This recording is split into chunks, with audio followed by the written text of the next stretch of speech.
35절에서 38절 말씀을 새한글 성경으로 보겠습니다. 요한복음 4장 35절입니다. 그대들 자신은 말하기를 아직 4개월이 있어야 거둘 때가 온다 라고 하지 않나요? 보세요, 나는 그대들에게 말합니다. 그대들의 눈을 들어서 밭을 잘 보세요. 무르익어 거둘 때가 되었어요. 거두어 들이는 사람은 품값을 받고 있고 영원한 생명에 이르게 하는 열매를 모아들이고 있어요. 그리하여 씨를 뿌리는 사람과 거두어 들이는 사람이 함께 기뻐할 겁니다. 이 경우에 한 사람은 뿌리고 한 사람은 거두어 들인다라는 말은 참말입니다. 바로 내가 그대들을 보내어 거두어 들이게 했는데 그대들 자신은 그걸 위해 힘들여 일한 것이 없어요. 다른 사람들이 힘들여 일했고 그대들 자신은 그들이 힘들여 일한 덕을 본 겁니다. 아멘. 그 제자들을 향해서 주시는 주의 말씀이죠.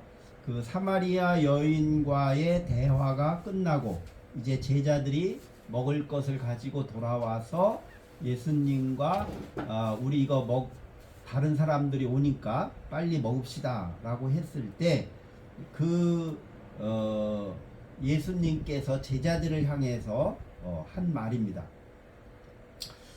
여기에서 그럼 제자들에게 34절에 보면 먹을 거리라고 하는 것은 하나님, 나를 보내신, 우리를 보내신 하나님의 뜻을 실행하고 그분의 일을 끝마치는 겁니다 라고 34절에 이야기하고는 35절부터 추수하는 이야기를 합니다. 그러니까 이 말은 이어져서 하나님의 일을 우리가 실천해야 되는데 그게 뭐냐? 추수하는 일이다.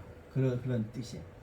그러면 그 당시 이 말씀을 하는 상황을 가만히 보면 사마리아 여인과 함께 사마리아에 있는 사람들이 메시아가 왔다고 하니까 그 우물가로 여러 명이 오고 있는 장면이죠. 그러니까 제자들에게 저기 예수님이 사마리아 여인과 사마리아 다른 사람들이 이렇게 오고 있는 것, 아마 여자들이 대부분이겠죠. 그 이렇게 오고 있는 것을 보면서 지금 이 말을 하는 거예요. 그러면 추수할 때가 됐다. 그게 바로 하나님의 일을 우리가 해야 되는 것이다. 때가 됐다를 강조하는 거죠. 근데 그 추수한 영생의 열매를 거둘 때가 됐는데 그 열매를 거둘 때가 된 그 사실이 지금 우리에게 오고 있는 저 사람들을 보면 우리가 알 수가 있다는 거예요. 그러면 거기에 누가 있어요? 사마리아인입니다. 그 당시 사마리아인은 일반 이방인들보다도 더 인정을 하지 않는 그런 사마리아 사람이죠. 또 예수의 제자들은 다 어떤 사람들이 유대인들이죠. 그 유대인들이 사마리아인들을 볼 때 그럼 우리 빨리 다른 길로 가야지, 빨리 먹고 우리 갑시다, 저 사람들 오기 전에. 지금 제자들은 그런 생각을 하고 있는 거잖아요. 우리가 빨리 딴 데로 도망가야지, 피해야지, 저 사마리아 사람들이 막 오고 있는데 빨리 피해야지, 저 사람들이 를 만나서 또 이야기하다가 옥신각신하면 어떡하냐, 빨리 우리 먹고 빨리 갑시다. 지금 제자들은 오로지 생각이 저 사마리아 사람들을 만나지 말아야 되는 거예요. 근데 예수님은 그들을 보면서 느긋하게 우리가 먹고 마시는 게 뭐냐, 그거는 하나님의 뜻을 이루는 것이고 그 때가 돼서 그거를 실천해야 되는 것이 우리가 먹는 것과 하늘의 양식을 먹는 것이다 라고 이야기를 하고 있는 거잖아요. 그래서 이 사마리아 사람들과 이방인들에게 영생의 열매를 거두어 드린다는 것은 그들이 하나님의 영생의 그 생명의 사마리아 사람이나 이방인들이 참여하게 된다. 근데 지금 제자들은 빨리 도망갈 생각만 하는데, 피할 생각만 하는데, 저들이 바로 하나님의 구원의 열매인 거예요. 저들이 하나님의 구원의 열매이기 때문에 저들을 영접해야지. 왜 자꾸 도망갈 생각만 하냐. 그런 의도가 있죠. 그러니까 그 하나님의 구원의 때, 하나님의 사건의 때, 역사의 그 상황의 깨달음을 얻는 것은 그냥 혼자 고민하거나 혼자 생각한다고 되는 게 아니라 내가 싫어하는 사람, 내가 피하고 싶은 저 사마리아 사람들, 내가 평소에 인정해주지 않는 사람들, 무시하고 싶은 사람들, 그런 사람들이 내 눈앞에 보일 때, 그들이 나한테 오고 있을 때 우리는 하나님의 구원의 때를 깨달을 수 있어야 된다. 근데 우리는 하나님의 역사나 하나님의 때 뭐 이런 것들을 그냥 내가 좋아하는 상황이 벌어지면 이거 하나님이 역사하시는구나. 이게 하나님의 때다. 하나님의 사건이 일어나고 있다. 이렇게 우리들은 생각하는 거야. 근데 나한테 불편하고 내가 보고 싶지 않고 내가 싫은 사람들이 나한테 오고 있는데 그거는 사탄의 역사지 하나님의 역사라고 되게 생각을 안 해요. 그래서 이게 바로 초대교회의 문제인 거예요. 요한복음 공동체의 그리스도인들에게 있어서 그들에게 문제가 되고 갈등의 요인이 되는 거예요. 이것들이. 자기 싫어하는 사람이 교회 오는 거예요. 은혜가 안 되죠. 자기가 평소에 미워하는 사람이 자기도 예수 믿겠다고 교회에 오는데 다 하나님의 자녀라고 하는데 꼴 보기 싫은 거예요. 그런 갈등이 교회 안에서 자꾸 일어나요. 제가 옛날에 송악대교회 다닐 때 그 권사님하고 있었는데 그 권사님이 이제 시어머니고 그 집사님 며느리예요. 그 집사님은 이제 교회학교 교사도 하고 성가대도 하고 막 열심히 해요. 그 시어머니 권사님도 교회 열심히 다니죠. 근데 그 시어머니 이렇게 앉아 있으면 그 며느님 그 선생님이 그럼 시어머니 있는 그 남편도 같이 오니까 그 남편 옆에 이렇게 그냥 되게 앉잖아요. 근데 절대로 안 앉아. 절대로 자기 남편이 있는데 시어머니 있는 그 줄이 안 앉아요. 딴 데 가서 앉지. 딴 아는 집사님한테. 근데 이제 교사회를 하는데 그 우연히 그런 말이야. 자기는 시어머니 옆에 앉아 있으면 은혜가 안 돼. 목사님 설교가 안 들린대. 같이 스트레스 받아가지고 목사님 설교가 안 돼. 그래서 멀리 떨어져 있어야 목사님 설교가 은혜가 된다. 그러니까 자기 꼴보기 싫은 사람이 옆에 있으면 이게 힘들잖아요. 그러니까 교회 안에서도 그런 일들이 자꾸 일어나는 거죠. 옛날이나 지금이나. 그러니까 예수님이 그 제자들에게 이렇게 얘기했다는 거는 요한복음 신앙공동체 교회 안에서 일어나는 일들에 대해서 지금 이야기하고 있는 거예요. 그리고 이 설교를 이제 그 공동체한테 지금 하는 거잖아요. 그 설교한 것을 나중에 이렇게 기록이 된 거니까. 그래서 내가 피하고 싶은 사람, 저 사람하고 엮이기 싫은 사람, 그리고 혐오하고 안 좋은 사람들, 저 집단들이 내 앞에 올고 있을 때 우리는 거기에서 하나님의 역사가 일어난다고 깨달아야 된다. 나는 태극기하고는 태극기하고는 거기서 깨달음을 어떻게 하죠? 네팔에서도 태극기 하면 같이 일을 안 합니다. 그러면 안 되는 도망가요? 하나님은 그들을 통해서 역사하니까 그렇잖아요.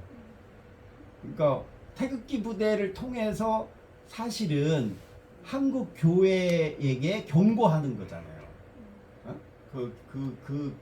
그 기독교인들을 통해서 한국 교회에 하나님이 메시지를 주고 있는 거거든요. 정신 차려라. 너희들 교회들 너희들 그러다 다 어느 날 하루 아침에 망한다. 이제 그걸 경고를 하잖아요. 제가 요즘 요한계시록 그 이제 신신사 유튜브 모임에서 요한계시록을 제가 이렇게 코멘트 해주고 토론을 하는데 거기 심판 얘기가 계속 나오죠. 요한계 심판. 지금 내가 뭐 구체적으로 그런 얘기는 안 했지만 그게 로마를 향한 심판의 이야기가 쭉 나오잖아요. 근데 사실 오늘날 우리가 그 계시록을 읽으면서 아 맞아 하나님이 저 로마 황제 내가 신이다 말하는 저 황제들 초대교회를 핍박하는 저 로마 저놈들 하나님이 벌을 내려가지고 하데스 무적행 저 땅속 밑에 지옥으로 저놈들을 다 하나님이 심판해 벌을 내린다고 약속하셨다. 요한계시록 읽을 때 우리가 그렇게 읽잖아요. 근데 그거를 오늘 우리들이 그 요한계시록 읽을 때 그것만 생각하면 안 되고 과연 오늘날 하나님의 심판을 받을 수밖에 없는 대상이 누군가? 뭐 트럼프나 네타냐후 같은 놈 그런 놈 심판 받아야죠. 근데 그 하나님의 심판을 받아야 할 대상 중에 한국 교회가 있는 거예요. 저 한국 교회 오만하고 교만하고 헛소리하는 저 한국 교회를 하나님이 심판하고 계시다. 그 모습이 태극기 부대를 통해서 우리에게 그걸 알려준다고 볼 수도 있죠. 그래서 이렇게 지금 요한복음 공동체에서 자기들의 갈등의 문제를 예수님의 행적을 소개하면서 지금 얘기하는 거죠. 그래서 우리가 성경을 읽을 때 예수님이 그랬대더라 그러면 아무 의미가 없는 거예요. 성경을 읽을 필요가 없는 거예요. 뭐 예수님이 그랬대 그래? 그거 예수님이니까 그렇게 했겠지. 그건 의미가 없어. 예수님이 그렇게 한 그 상황의 모습과 그와 같은 사건들이 우리 교회와 우리 사회와 내 삶 속에 끊임없이 일어나고 있는 거예요. 현재 진행이 되는 거예요. 거기에서 하나님이 어떻게 개입하시고 어떻게 역사하고 어떻게 사건을 일으키시는지를 깨달아 알아야 하나님이 나에게 이렇게 지혜를 주시고 내가 무엇을 선택해야 할지를 알려주는구나 하고 하나님의 뜻에 맞는 걸 선택하고 그것을 실행할 수가 있잖아요. 그걸 깨닫지 못하면 그 선택을 할 수 없고 실행할 수가 없죠. 그래서 35절에 보면 아직 4개월이 있어야 거둘 때가 온다라고 하지 않나요? 지금 제자가 질문한 거예요. 그대들 자신은 말하기를, 그러니까 제자들이 말하기를 추수 때가 됐다. 뭐 끝마치 하나님의 일을 마칠 때가 됐다. 그러니까 아니 아직 4개월이 있어야 뭐 거둘 때가 온다라고 하지 않나요? 농부들이 되게 그렇게 말한다는 거예요. 곡식을 심으면 한 4개월 후면 열매가 맺으니까 보세요. 예수님이 말하는 거예요. 나는 그대들에게 말합니다. 그대들의 눈을 들어서 밭을 잘 보세요. 무르익어 거둘 때가 되었어요. 이미 4개월이 됐다는 뜻이에요. 추수할 때가 이미 됐다. 근데 제자들은 아직 추수할 때가 안 됐다고 얘기하는 거예요. 그게 이게 바로 지금 일어나고 있는 우리들의 삶의 자리, 현실을 인식하는 방식이 다른 거죠. 제자들은 추수할 때가 아직 안 됐으니까 우리가 지금 서둘러서 뭐 할 필요가 뭐 있냐 하고 자기들이 할 일을 미루는 거죠. 회피하는 거예요. 아직 안 됐어. 뭐 다음에 하지 뭐. 회피하는 거. 근데 예수님은 그 회피하는 제자들에게 눈을 들어 봐라. 곡식이 다 열매가 익었다. 휘어졌다는 말은 익었다라는 뜻이에요. 다 익었다. 열매가 이미 익었다. 근데 지금 따야지. 지금 안 따면 썩는다. 농사진 게 다 헛되고 헛된다. 그러니까 지금 따야지. 근데 제자들은 그 열매가 익은 것을 보지 못하는 거죠. 그러니까 이 세상을 보지 못하는 거예요. 그러니까 제자들은 지금 당장 추수를 할 필요를 못 느끼는 거예요. 그런데 저 눈을 들어서 저 들판을 봐라. 근데 거기 들판을 보면 누가 와요? 사마리아. 그렇죠. 사마리아 사람이 오는 거. 그게 열매인 거예요. 영생의 열매. 구원의 열매. 그 열매를 너희가 봐야지. 너희들은 왜 이렇게 도망갈 생각만 하냐. 저들을 영접하고 저들과 구원의 영생을 우리가 하나님의 은총을 저들과 함께 받아야지. 왜 도망갈 생각만 하냐. 피할 생각만 하냐. 하고 책망하는 거죠. 36절에 보면 거두어 드리는 사람은 품값을 받고 있고 영원한 생명에 이르게 하는 열매를 모아 드리고 있어요. 그리하여 씨를 뿌리는 사람과 거두어 드리는 사람이 함께 기뻐할 겁니다. 그러니까 씨를 뿌린 사람과 거두어 드리는 사람이 함께 기뻐할 겁니다.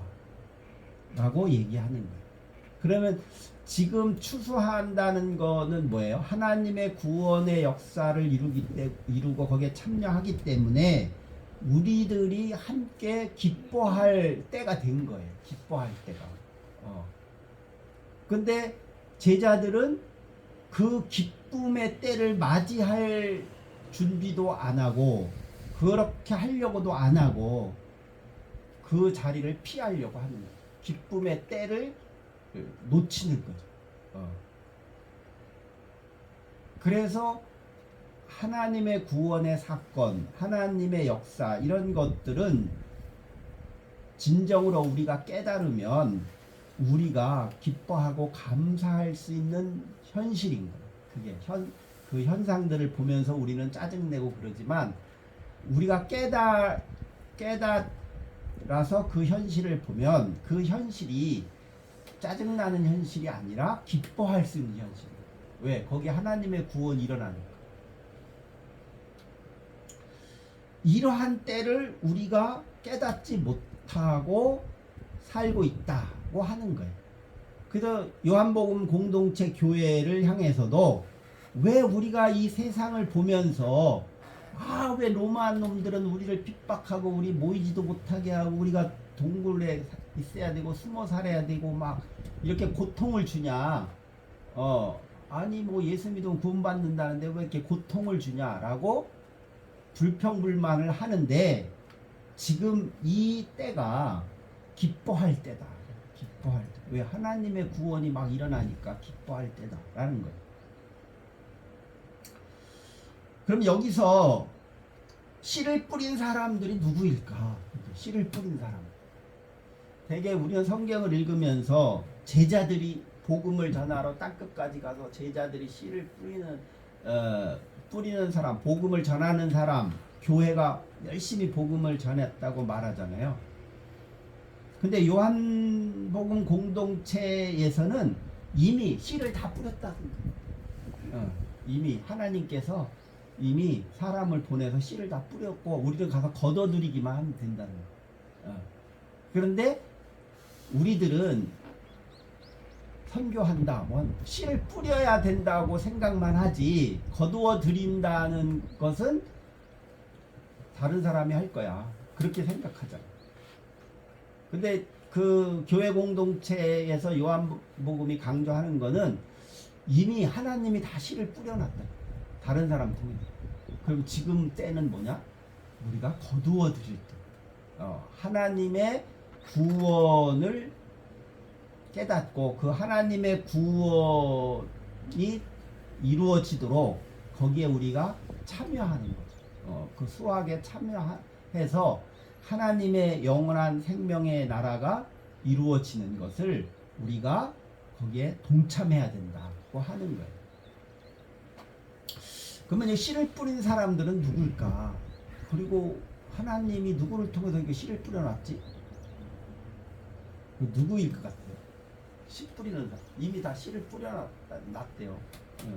요한복음 공동체는 그렇게 지금 생각을 하는 거예요. 이미 다 씨를 뿌려놨대. 그럼 여기서 지금 누구한테 말해요? 제자들한테 말하잖아요. 제자들은 누구예요? 유대인이잖아요. 하나님이 아브라함 자손들에게 이미 하나님의 구원의 역사를 일으키려고 다 씨를 뿌려놨다. 구약시대에. 그 중에 우리가 누가 신약 시대에는 누가 중시해요? 예언자들. 구약에 나와 있는 예언자들을 되게 중요시했기 때문에 신약 성경을 쓸 때 구약의 예언자들을 인용을 많이 하는 거예요. 그래서 예수님이 이 땅에 오는 것도 다 이사야서에 있잖아요. 그러니까 구약의 예언자들을 다 인용을 하는데 여기 하나님의 때가 됐다라는 것이 어디에 나오냐면요. 에레미야 51장 33절에 보면 하나님이 말씀하셨다. 딸 바빌론은 곡식을 밟아 떨 때에 타작마당 같구나. 조금 있으면 딸 바빌론은 추수할 때가 닥친다. 근데 에레미야서는 경고하는 예언자잖아요. 경고. 어디? 바빌론. 그럼 여기서 뭐냐면 추수하는 딸. 에레미야서 51장 33절. 그러면 여기서 바빌론을 향한 에레미야 선지자의 추수할 때라는 것은 바빌론을 심판하는 거예요. 바빌론이 심판을 해서 하는 건데, 그러면 여기서 예수님이 때가 됐다, 추수할 때가 됐다고 하는 것은 그러면 심판할 때를 얘기하는 거냐, 아니면 다른 때를 얘기하는 거냐. 근데 제가 보면 두 가지가 다 있는 거예요. 하나님의 구원의 때 추수한다는 것은 예수님의 비유처럼 알곡과 가라지를 구별하는 때다. 추수는. 그 추수를 어떻게 해요? 알곡과 가라지를 구별해서 추수하지. 알곡과 가라지를 그냥 다 섞어버리지 않잖아요. 그래서 이렇게 하나님의 구원이 이루어지는 이 때는 알곡과 가라지가 구별이 되는 때라서 것이라서 하나님의 심판과 구원이 동시에 일어납니다. 그 우리 예수 믿는 사람들은 구원의 반열에 있으니까 기뻐하는 거죠. 근데 적그리스도 하나님의 이름을 팔아서 그렇게 모독하는 자들은 슬퍼하겠죠. 심판당하니까. 그것을 볼 수 있습니다. 그래서 씨를 뿌린 자들이 유대인들인데 거둘 자들은 누구냐? 거둘 자들도 유대인도 포함되겠죠. 제자들이니까. 근데 저기 사마리아 사람이 오잖아요.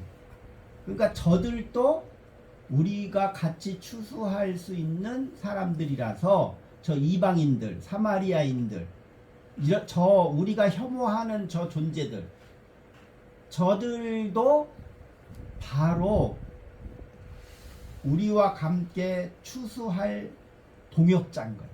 동참자, 저들도.